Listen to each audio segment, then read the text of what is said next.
24th, emotions. We have yet another nebulous term here. It is confusing because it is a mixture of many things that happen inside our mind at an often inaccessible level.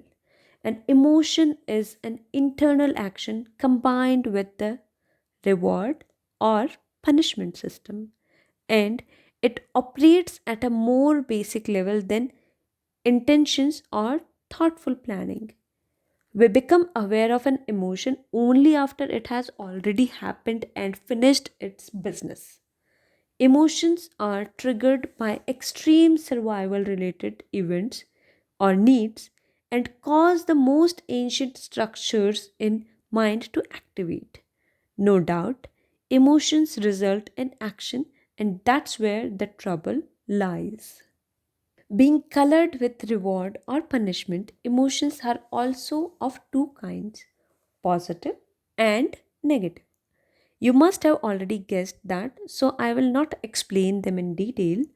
The only thing I say is they are the same mechanism, doesn't matter whether positive or negative. You must be wondering why emotions are an extraordinary quality of the mind. They are internal actions, just as any other. Yes, they are. But they are far from ordinary. Emotions are felt, they have extreme effect on the body. They are very powerful internal actions and they last for a long time compared to intention or planning. Emotions impress upon memory like nothing else and stay with us for lifetimes sometimes. Emotions come under abilities of the mind only because it were the emotions that kept the mind and its structure alive in the early periods of its evolution. Since they act at a lower level, they are very effective structures for survival. We are thankful for the emotions. They have kept us alive and have added color to the otherwise boring job of surviving. By striving emotions, we become humorless, rigid, and stereotyped. By repressing them, we become literal, reformatory, and holier than thou. Encouraged, perfume life, discouraged, they poison it. Joseph Collins. As an example, let's take anger, which is a commonly experienced emotion. Anger stands for many internal actions and external manifestations of them, usually triggered by an external threat to the survival.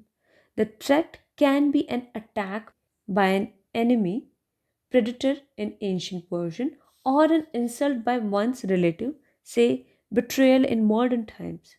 The threat results in fear, another emotion devoted to keeping us alive. The fear here is a reaction to threat and a cause of fight or flight behavior. If the choice is fight, depending on the situation, say you are bigger than your enemy, then the primitive programs to deal with the fight fire up. The heart rate and breathing goes up. The blood rushes to the brain and to the extremities. The muscle twitches in perception of an intense action. The person starts shaking with overactivity of neuron motor circuits. The pitch decreases and loudness of the voice increases in an attempt to look powerful and bigger. The body takes a posture which is dominating. The higher thinking activities are suspended. Well, yes, it's needed, no time for that. The eyes dilate and nose sniffs to take it most of the clue about the enemy. The whole system is stressed beyond limits, and that is what ensures survival in a deadly fight. All of this is just one emotion, anger. Does that sound like an animal trying to attack you? If it does, then you got it all. Emotions are there for a purpose. Unfortunately, they activate in our day to day life even when not needed. Modern life usually does not need severe mindless actions. Still, we find that people generally act more on their emotions and less on their thoughtful planning. Generally speaking, actions coming out of emotions have heavy consequences. They are not in control, obviously. The emotion is about losing control, not gaining it. What about the positive emotions like lust, or the finer emotions like pity or love? And what have you? As I said, they are all the same. A primitive strategy of the mind that worked very well when it was needed in ancient times. Emotions are powerful mechanism of our animal mind, also known as animal nature. Well, that sounds rather insulting or inferior, but then it is just our belief that animals are somehow inferior and men is, men, whatever that is. In my experience, there is no difference between humans and animals except some additional structures in the mind. All life forms are creation of the ever creating auto process, the fundamental process. There is no concept of superiority there. This is the problem with beliefs. They conjure up things that are not there. The young man who has not wept is a savage, and the old man who will not laugh is a fool. George Santayana. Emotions, especially the positive ones, are the reason most of the people feel alive. Their lives and memories are full of emotions and revolve around them. As usual, there is nothing wrong with that. It's all a play of presence, self, and the experiencing. And there is no need to be otherwise. However, if you are on a path of knowledge, it is best to see the emotions as they are primitive actions. It is okay to experience them as a part and parcel of human experience, but it is not okay to be governed by them. Actions taken under the influence of emotions will certainly regress you on your path. I can say that with conviction. One may attempt to free oneself from emotions if one wants to progress sufficiently on the path. However, it is not recommended to get rid of them as you will simply destroy these useful structures. Much is gained when you keep them as your pets. So, how to deal with the emotions when you are on the path? I consider all emotions as an affliction of mind from the point of view of a seeker, so I shall attempt some answers in coming chapters on the afflictions of the mind. Isn't happiness a state where majority of our experiences are positive emotions and feelings of pleasure as compared to their opposites? It depends on your definition of happiness. And this is a good definition: the absence of negative emotions, ugly feelings, pain, bad people, and harmful situations from one's life.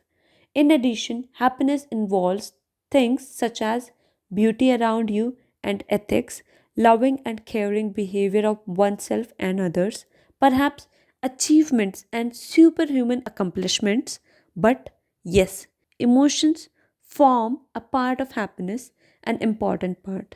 So, why am I advocating getting rid of emotions when the goal is happiness? There are two misunderstandings here. First, as I mentioned, it is not recommended to get complete rid of emotions. They assist as in survival and add flavor to it, and of course, happiness involves positive emotions. Secondly, we are assuming that the happiness, lack of suffering, is the end goal, which it is not. The end goal in the path of knowledge is freedom. And it also means freedom from the need to be happy. Happiness can be considered as stepping stone, a sub goal, because it is the happiness that gives us a taste of freedom. When you are happy, you will clearly see that there is a lack of bondage of one or other kind, and only then you will appreciate the value of freedom. It is a subject of another chapter, the matter of happiness and freedom. Right now, we continue with the abilities of the mind. Only a few are remaining. Notes. First, also known as the weighing system that assign weights to inputs, enhancing or reducing their impact on the result. See the following link, a good starting point to learn more on EAs and GAs. We have discussed before why the mind is algorithmic in nature. It is because it is product of the fundamental process which cannot be anything else but algorithmic. Refer back to previous chapter entries for details. Second, the animals, as can be inferred from their behaviors, are equally capable of pleasure and pain, and not surprisingly, are entirely governed by them. Pleasure or pain programs in animal are responsible for their survival.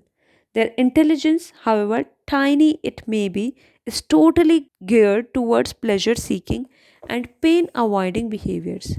This is the reason that some animals can be effectively trained via reward and punishment alone. Third, this deserves more explanation. Is the teacher student relation even a relation? Anyhow, I'm thankful to Sadhguru Jaggi Vasudev for this teaching. Fourth, it is debatable whether one should give more weightage to the quality versus the duration of a relation.